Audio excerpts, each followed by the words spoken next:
Hello friends, good morning, Radhe Radhe. तो आज हम लगाएंगे माता की चौकी, जो कि हमारे लिए बहुत ही स्पेशल और बहुत ही भव्य पूजा मानी जाती है। हमारे साल में 2 बार नवरात्रि आती है, जिसमें कि शारदीय नवरात्रि ज़्यादातर लोग बहुत रहते हैं। तो मैंने सबसे पहले लिया है गंगा जल, जो कि सब जगह मैंने छिड़क दिया है। छिड़कने के बाद मैंने चौक पूरी पाटे लगाए, जो कि हर जगह आप लोग सारी चीज़ें देखते रहते हैं।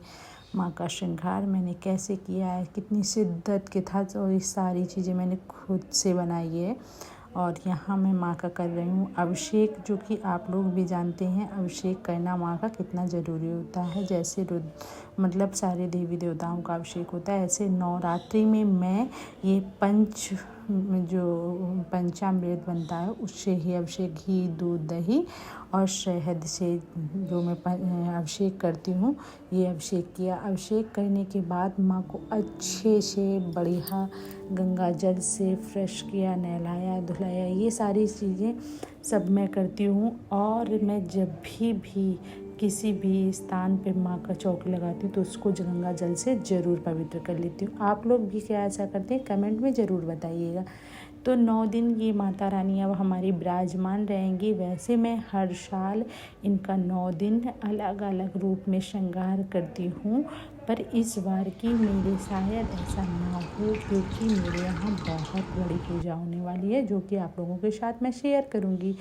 तो ये पहले फिर मैंने अपनी माता रानी को इत्र लगाया, कपड़े अच्छे सुंदर सुंदर गहने पहनाए, बढ़िया श्रृंगार किया। और अब कैसी लग रही है मेरी माता रानी, कमेंट करके लगाइए।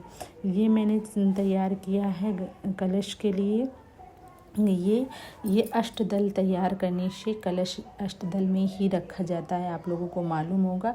और ये मैं हर साल इसी प्रकार से मतलब कलश की स्थापना करती हूँ। आप लोग कैसे करते हैं प्लीज़ वीडियो में ज़रूर शेयर करें। तो स्वास्तिक बनाने से सब सुख समृद्धि आती है। हर चीज़ में मैं स्वास्तिक बना के इन चावलों अक्षत को रख के मैं अपना दिया भी स्थापित करती हूँ, जो कि मेरे यहाँ 9 दिन अखंड ज्योति के रूप में जलता है। अखंड ज्योति जलाना बहुत ही शुभ माना जाता है। ध्यान रखें, जब भी अखंड ज्योति जलाएं तो उसमें थोड़ा चावल रोली ज़रूर डालें, क्योंकि खाली अखंड ज्योति नहीं जलाई जाती है। मैंने इस पर डाला है सुपारी, लौंग, इलायची, जव और चावल, चीनी, 1 रुपए का सिक्का, कमल गट्टा, क्योंकि इस बार की माँ हाथी पे बैठ के आने वाली हैं, तो बहुत ही शुभ माना जाता है। हर वक्त कलश में जब भी नारियल रखें तो उसे कवर करके ही रखें, खुला ना रखें। यहाँ मैंने अपनी माता रानी के लिए श्रृंगार चढ़ाया है। मैं पहले दिन ही श्रृंगार सुबह ही चढ़ा देती हूँ, ये क्योंकि मैं यही श्रृंगार 9वें दिन जब पहन के अपनी माता मतलब कन्या पूजन करती हूँ। तो हर इंसान अलग अलग अपने प्रकार की पूजा करते हैं। मैंने यहाँ हर श्रृंगार डबल चढ़ाया है, क्योंकि मतलब घर में हम 2 लोग हैं, मेरी सासू माँ, तो ज़्यादातर सारी चीज़ें डबल ही चढ़ी हुई हैं। ये मेरी कात्यायनी माँ, मेरी कुल देवी की माता रानी की फ़ोटो है जो आप देख रहे हैं, छोटी सी। फिर इसके बाद लगाया फल का भोग, और ये सामग्री तैयार की हवन के लिए, जो मैं 9 दिन कंटिन्यू हवन करती हूँ।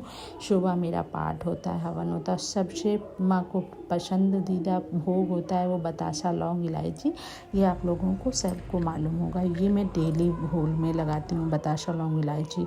फिर इसके बाद हवन संपन्न हुआ। हवन करके मैंने ये यहाँ पे पढ़ी दुर्गा चालीसा और सरस्वती का पाठ भी किया, क्योंकि मैं सुबह डेली एक पाठ करती हूँ और दुर्गा चालीसा सुबह शाम दोनों टाइम पढ़ती हूँ।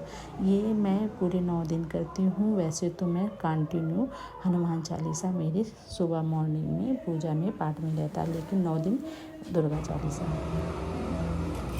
तो ये सारी चीज़ें करने के बाद मैं नमो नमः अम्बे शुक्करनी, नमो नमः अम्बे दुखहनी, निरंकार है ज्योति तुम्हारी, त्रिलोक फैली उजियारी, शशि लालटा मुख महाविशाला, नेत्र लाल बिकट विकराला, रूप माति को अधिक सुहावे, तरस कदज्जन अति सुख। तुम संसार शक्ति लय की ना, पालन हेतु अन्न धन लीना, पूर्णा हुई जगपाला, तुम ही आदि सिंद्री वाला, प्रलय काल शब नाशन हाय। तुम गौरी शिव शंकर शिव योगी तुम रो गुण गावे, ब्रह्मा विष्णु निश तुम हृदय रूप, सरस्वती को तुम धारा धरे रूप, दर्शन को अम्बा धरियो रूप, नरसिंह को अम्बा प्रगट भई फाड़ कर खम्बा, रक्षा की प्रहलाद बचायो, हिरण्याकुश को स्वर्ग बैठायो, लक्ष्मी रूप धरो जग माही, श्री नारायण सब सुख भोग परम पद पावै। देवी दास शरण जाने करहूँ कृपा जगदम्ब भवानी की।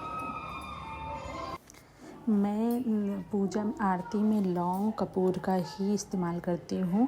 और आप लोग क्या करते हैं कमेंट करके। फिर इसके बाद माँ का श्रृंगार करने के बाद मैंने सिंदूर चढ़ाया, क्योंकि सबसे लास्ट में मैं पूजा करके ही सिंदूर माँ को चढ़ाती हूँ। और सिंदूर गौर को भी मैं चढ़ाती हूँ। गौर को सिंदूर चढ़ा के सुहाग गौर से मांगती हूँ। ये जब भी मैं पूजा करती हूँ, कोई भी पूजा, मेरे यहाँ गौर बहुत पवित्र मानी जाती है।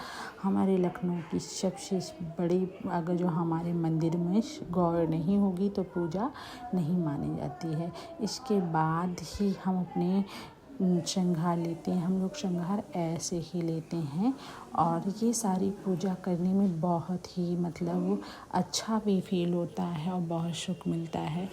तो इस प्रकार मैंने अपनी माता की चौकी लगाई और सारी पूजा संपन्न की। आज सुबह से इतना काम था कि मैं खुद तो रेडी नहीं हो पाई, क्योंकि मैंने खुद ही ना साड़ी पहन पाई, क्योंकि ऑलरेडी आज ही मैंने अपना मंदिर भी डेकोरेट किया। और पूजा सुबह मॉर्निंग में 4 बजे उठी थी। 4 बजे से अब बज रहा है 11 बजे तक मेरी पूजा संपन्न हुई, क्योंकि सारी चीज़ें मैंने इस बार की, सब सारे कपड़े हों या कुछ भी हो, मैंने खुद से रेडी किया है, किसी की हेल्प नहीं।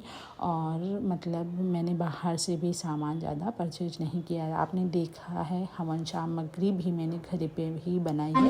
अगर जो आप लोगों को हवन सामग्री जैसे वीडियो से चाहिए हो तो प्लीज़ कमेंट करके ज़रूर बताएं। मैं हवन का वीडियो अलग से बना दूँगी।